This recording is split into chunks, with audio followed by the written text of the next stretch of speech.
Stephen Hawking বলছিলেন, আমি যে প্রতিবন্ধী না সেটি আমি প্রমাণ করে দেখিয়ে দিব।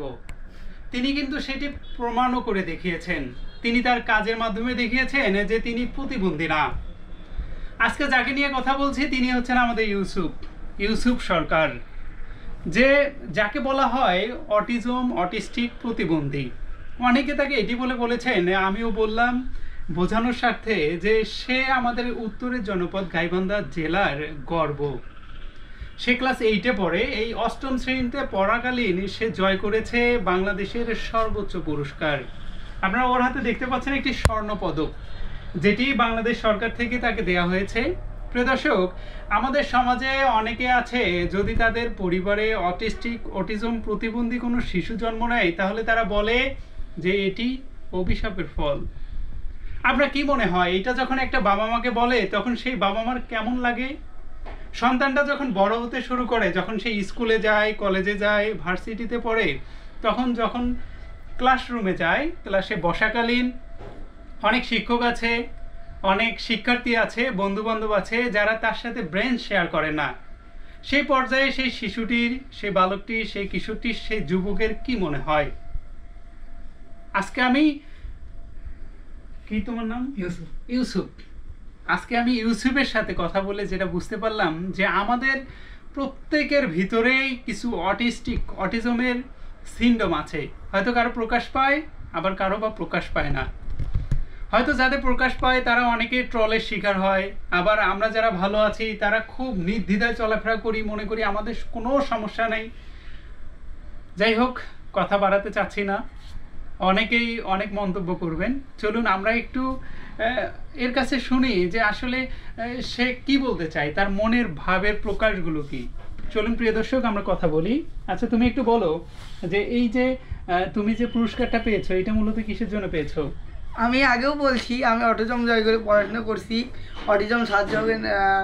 অটিজম সেবা ও সাহায্য কেন্দ্র মহুরিপাড়া গাইবান্ধার পক্ষ থেকে আমাকে ওই স্কুলে আমি ভর্তি ছিলাম। ওখান থেকে অটিজম জয় করে পড়াশোনার কারণে আমার নামটা নিয়ে ওরা সুবর্ণ ভবনে দিয়েছিল, যেখানে আমার কোটাটা হয়েছে।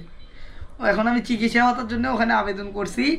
আপনারা সবাই আমার জন্য দোয়া রাখবেন। এইরকম পুরস্কার জন্য এই যে অটিজম বা অটিস্টিক, এদেরকে নিয়ে তুমি কি বলতে চাও? তোমার মন্তব্য কি? আমি রেলওয়ে কর্মকর্তাও যদি হই, তাও আমি এমন একটা স্কুল দেব যে অটিজম শিশুরা ওখানে পড়ে বোর্ডের সাথে সংযুক্ত রেখে একটা পরীক্ষা দিতে পারবে। আচ্ছা ভাইয়া শোনো, আমি আগে বলি, এই যে যারা অটিজমে আক্রান্ত তাদেরকে নিয়ে সমাজের আশেপাশে অনেকে নানান মন্তব্য করে, আত্মীয় স্বজন থেকে শুরু করে বন্ধু বান্ধব, শিক্ষক। তোমাকে কি এই ধরনের কেউ বলছিল? আমি তো এটা শিকার। কি কি আমি এটা শিকার। কি বলছে? আমার ফ্রেন্ড বলে তোর নাল পড়ে, বা তোর সাথে মেশা যাবে না, তোর অনেক শিক্ষকও আমাকে এড়িয়ে চলে।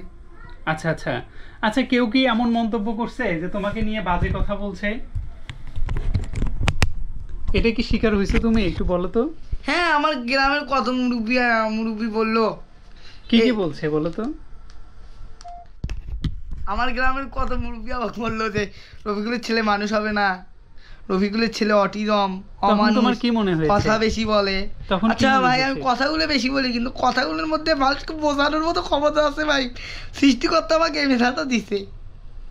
ভাইয়া, তোমার কষ্টটা আসলে কোথায়? কষ্টটা কোনো আমার কষ্ট নেই। সৃষ্টিকর্তা আমাকে এইভাবে সৃষ্টি করছে, তাও আমার কষ্ট নেই। সৃষ্টিকর্তা আমাকে মেধা দিছে, আমি মেধা প্রকাশ করব। অনিমেষচন্দ্র বর্মন আমাকে অনেক দূর এগিয়ে নিয়েছে। আচ্ছা, তুমি এই যে তুমি অনেক কথাই শুনলাম তোমাকে নিয়ে, এলাকার মানুষজন বলছে ওর ভিতরে নানান প্রতিভা, খুব সুন্দর বক্তব্য দিতে পারে, গান বলতে পারে। কি বক্তব্য দিতে পারো একটু বলো তো। আমি জাতীয়তাবাদী ছাত্র দলের 5 নং ওয়ার্ডের রামচন্দ্রপুর ইউনিয়নের সভাপতি হিসেবে আছি। তো আমার কথা, আমি কারো 10 টাকা খাবো না। যেমন আমার কোটা করে দিতে মোহাম্মদ রফিকুল ইসলাম আখন্দ চেয়ারম্যান, আমার আব্বুর বন্ধু, ওরা মানুষের সাথে কি করে করুক, আমার সাথে 1 টাকাও নেয়নি। আমার কাছ থেকে 1 টাকাও নেয়নি। তুমি একটু ভাষণ দাও তো সুন্দর করে। আমি শহীদ জিয়াউর রহমানের যে আদর্শের রাজনীতি, তিনি যে বলে গেছে যে আমার দেশের মানুষকে আমি সুযোগ সুবিধা দেবো, কোনো টাকা নিব না। 5 নং ওয়ার্ডে আমি বড় হয়ে মেম্বার পদে ইলেকশন করতে চাই, ভোট করতে চাই। মানুষ যদি বিশ্বাস করে ভোট দেয় আমাকে, বিনা টাকার বিনিময়ে, আমি বাড়ি বাড়ি যাব। আমি রাতের অন্ধকারে বাড়ি বাড়ি যাব, দেখবো কার বাড়িতে খাবার নাই। সুন্দর একটা গান বলো। শোনেন, এটা আগে বলি, কার বাড়িতে খাবার নাই। আচ্ছা শোনেন, একটা ছেলে একটা মানুষের অনেক অর্থ সম্পদ আছে, তার স্বামী মারা গেছে, আপনি বলেন তাকে কি অর্থ সম্পদ আছে বিধবা করে দেওয়া যাবে? তুমি অনেক সুন্দর কথা বলেছো। আমরা ওকে নিয়ে পুরো একটা ভিডিও রেডি করেছি। ভিডিওটা 2-1 দিনের ভিতরে ইউটিউবে পাবলিক করা হবে, সবাই দেখে নেবেন। আমরা শুধু সংক্ষেপে ওকে নিয়ে একটু আলোচনা করতে চাচ্ছি যে একদম একটা র ফুটেজ, আমরা ওকে নিয়ে অনেকগুলো ফুটেজ রেডি করলাম। তো তুমি একটু যদি গান শোনাও আমার দর্শককে। দর্শককে গান শোনাবো? হ্যাঁ, সুন্দর করে 2 লাইন। ওটা আগেরটা বলবো? বলো বলো বলো। বুকের ভিতর জ্বলছে এটা কিন্তু আতিক আহমেদ নীলের গান। হ্যাঁ, প্রিয় বলো। দর্শক, আপনারা আতিক আহমেদ নীলের মারা গেছে ওনার গানগুলো শুনবেন, বেশি করে যুবক ছেলেরা শুনবা। আচ্ছা আচ্ছা, বলো। জেমস তো গানে পায় না, তোমরা জেমসের মানে দর্শকেরা আবার আমার গালি দিও না, আমার কাছে জেমস ভালো না। আচ্ছা, তুমি বলো। আমার কাছে আতিক আহমেদ নিলয় অনেক ভালো একজন শিল্পী, কখন থেকে অনেক ভালো একজন শিল্পী। মারা যাওয়ার আগে আমি আতিক আহমেদ নিলয়ের সাথে ফোনে কথা বলছি। তো আতিক আহমেদ নিলয় বলছিল, ভাই তোমার মতো মানে দর্শক আছে জন্য আমার গানগুলো আজকে এতদূর। আমি তাহলে কথা না বাড়িয়ে গান বলি। বলো। বুকের ভিতর জ্বলছে আগুন, কলিজাটা পোড়া, ব্যথা বুকে গান গাই লোকে ডাকে জ্যান্ত মরা। বুকের ভিতর জ্বলছে আগুন, কলিজাটা পোড়া, ব্যথা বুকে গান গাই লোকে ডাকে জ্যান্ত মরা। তোমার বাড়ির সামনে যেন হয় আমার কবর, স্বপ্নের মাঝে আড়াইশো না নিও না খবর। আচ্ছা, তুমি এই যে একটু হকারি যে তুমি সুন্দর করে একটা দিলা বক্তব্য, ওইটা একটু দাও তো। কাস্টের বাড়ি আছে, কাস্টের বাড়ি লাগবে, কাস্টের বাড়ি আছে, সিমেন্টগুলো আছে, সিমেন্টগুলো আছে 12 টাকা করে 10 টাকা, কাস্টের বাড়িগুলো আছে 12 টাকা করে 10 টাকা, শুয়ের পাতাগুলো 5 টাকা, শুয়ের পাতাগুলো 5 টাকা, রাবার ব্যান্ড আছে 20 টাকা করে 20 টাকা, ঝান্ডু বাম আছে, ব্যথার বাম আছে, ঝান্ডু বাম, লোকাল ট্রেনে উই পোকা তেলা পোকা যতটাই থাকতে পারে না, উই পোকা তেলা পোকা চক আছে, নিবেন। একটা কবিতা বলো। মা শুধু মা, নেই যার তুলনা, ইহকালেও মা পরকালেও মা। তুমি যদি না থাকো মা এই পৃথিবীতে কেমনে বেঁচে থাকি? তোমার জন্য মা গো আমি আলো হাতে দেখি, তোমার আগে যদি মা আমি যাই মরে, নিজ হাতে আতর গোলাপ দিও আমারে, কাঁদিও না চোখের জল দেখা হবে পরকালে। তোমার পুরো নামটা সুন্দর করে শোনাও তো। মোহাম্মদ ইউসুফ আলী।